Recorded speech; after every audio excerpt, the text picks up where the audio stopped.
Hi everybody, my name is Barry Schwartz and this is the Search Buzz video recap. Today is January 25th, Friday, and this is the news we covered over the past week at the Search Engine Roundtable at seroundtable.com. First up, Panda update. We had a Panda refresh confirmed by Google on January 22nd. This would be the 24th refresh that we've covered in the past, I guess, almost 2 years now. Almost 2 years, yes, because the Panda algorithm launched February 25th, 2011. It's been almost 2 years since the Panda refresh, and we had about 24 Panda updates, both large and small, since then. Google said this past update affected the English queries. About 1.2% of the English queries were affected by this, noticeably. Prior to that, we had an update on December 23rd, right before the holidays, which affected about 1.3% of the English queries. That being said, it seems like Google's been doing these Panda refreshes every month or so, so that's interesting to see.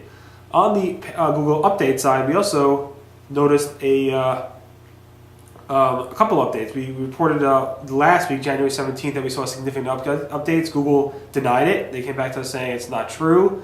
Then 5 days later, they pushed out a Panda refresh. I don't think it's related at all. SEO Moz' Pete Myers is basically saying that he thinks it might be related to search queries and how Google's auto-completing them and what they're showing for it. Again, it's possible. It seems like a pretty good case, but it's hard to say for sure. Google says it's probably not the case. I really don't know. I'm not really sure what's going on. But what I posted about this morning was that it's possible that whatever we saw on January 17th, January 16th, that update that Google denied, seems like maybe people are reporting that it's actually being reversed. I'm not exactly sure. There seems to be some type of shuffle going on. I posted about it this morning. That was the last post I had so far. People are saying it might be Panda or Penguin related. A lot of shuffles going on this morning. SEO Moz actually confirmed it with their Mozcast. But again, I'm not sure what's going on. If it's a January 17th reversal, if it's some type of Panda or Penguin update.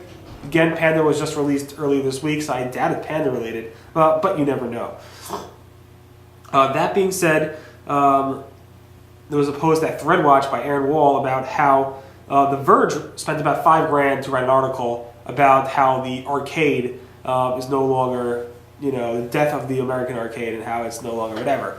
How that article on The Verge doesn't rank in Google at all. It does rank in Google, but it doesn't rank number one. It doesn't rank in Google News at all. And they spent $5,000 on it. How long, he's asking, how long could publishers keep up writing original content if Google's not going to rank that content in the first position? Wasn't Panda or Penguin or the scraper update supposed to fix these problems?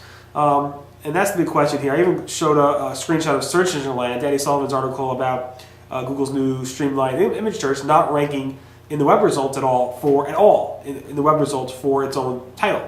I sent results like this to Google, I think about a week ago. Haven't heard back yet. Danny Sullivan's following up for a larger article on Search Engine Land about these problems.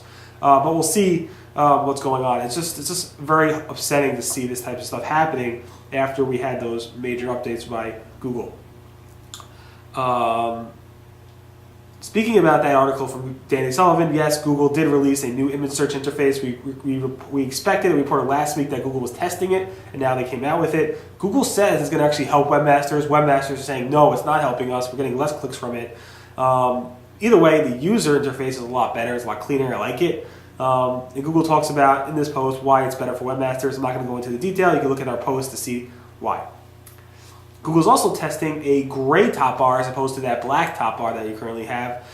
Pedro Diaz, a former Google search quality analyst who now does SEO, went ahead and noticed that gray bar is showing up for him. I personally don't see it. I personally like it a lot better. It's less in your face, but we'll see what happens. It's a nice test, and I think it'll be nice to have. It's been about 2 years since Google changed that, or maybe a year. I forgot.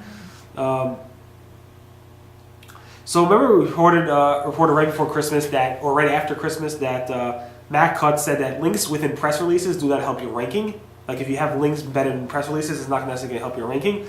But then a webmaster went ahead and tested it and said it's not true. He went ahead and created a press release, linked to Matt Cutts' blog for the keyword term SREPPLEASERS, no real world. So they actually made up a word, and it actually ranked Matt Cutts' blog number 2, actually number 1 at that point, for that keyword phrase, proving that links within press releases do have some type of benefit. Maybe Matt Cutts was talking specifically about a certain press release website. Maybe Matt Cutts was talking specifically about competitive keywords. I'm not exactly sure, but they do seem to help a little bit, at least, on that level. Back to not provided. It's a major issue for marketers, SEOs, and webmasters. We don't know where our traffic's coming from, for what keyword phrases. Google ranks us. They send us search results. We don't know why we're getting traffic from Google, because Google doesn't tell us anymore because of the not provided. So that means anything over Google SSL, which is anybody logged into Google, anybody using Firefox, and soon anybody to be using Chrome. In Chrome 25, it's going to be going SSL completely when you do a search within the Omni search box. That's coming up soon. Firefox 14 has it, Safari has it with their mobile browser, and Chrome 25 will have it going forward, as also plus all the Google searchers who are on SSL and so forth, which are most of them now. So will not provided, he reached 100%. Vanessa Fox wrote an article about that on Search Engine Land. Google Maps is now displaying Relocated for businesses. So I reported about a year or so ago that Google is working on a way for businesses to actually say they did not close, but they moved. Because when you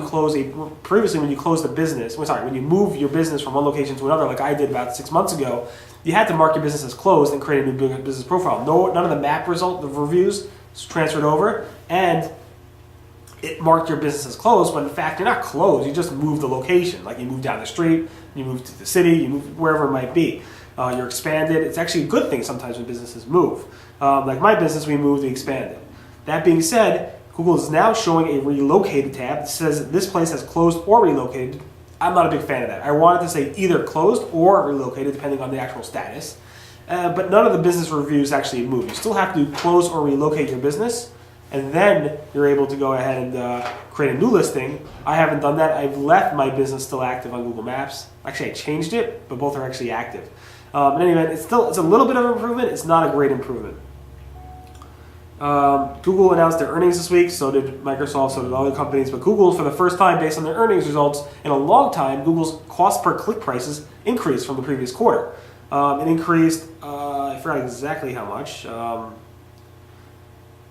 increased about 9% over the third quarter, which is a big increase compared to the previously. Actually, the paid clicks increased about 9%. The cost per click only increased about 2% from last quarter, but it's still down from a year ago. That being said, I don't know if that's going to be a trend going forward. We'll see. But there are a lot of people who are concerned about that, who are in Google stock, that their cost per click prices were going down. That seems to be no longer the case. Community Manager Appreciation Day is this Monday. A lot of the stuff that I report on comes from the community managers from Google, Yahoo, Bing, and from community managers in specialized forums. So they do have an Appreciation Day. It actually launched, I think, 2 years ago. This day, it's every fourth Monday in January, and this obviously Monday, January 28th, is Community Appreciation Day. Take the time to thank anybody who manages your community. If you're part of a community, thanking them on this Monday would be a good day to do so. Finally, one searcher actually did thank Google. He wrote this really long letter about how much Google has changed his life, pretty much a love letter to Google, saying thank you so much for changing my life, making me more efficient, and giving me more time to spend with my family. It's nice to see these types of things because often we take Google for granted. They really have changed our lives. If you take a look at how much time we spend on Google, using Google Maps, Gmail, using anything within Google to actually help us, obviously search, and all the other services. We use it on a daily basis. Obviously, Google gets ad clicks from it. They get our history and stuff like that. We give something, but what we're getting is really technically free, and we depend on them now. I can't imagine spending my day without Google. Obviously, I write about Google, but even as a normal person, we rely on Google on that much basis. And if you take a look at this letter this searcher wrote, it's pretty interesting. It actually made some of the Googlers tear up when they read it, and it's nice to see. Sometimes we take Google for granted. I'm constantly complaining about Google, but in reality, they do a great job in what they do. So thank you, Google, and I'll thank you again on Monday. And that being said, thanks so much for listening to the Search Buzz video recap. Today again is January 25th. My name is Barry Schwartz, and this is the search news we covered over at the seroundtable.com at Search and Roundtable. Everyone have a great weekend, and see you guys next. Bye.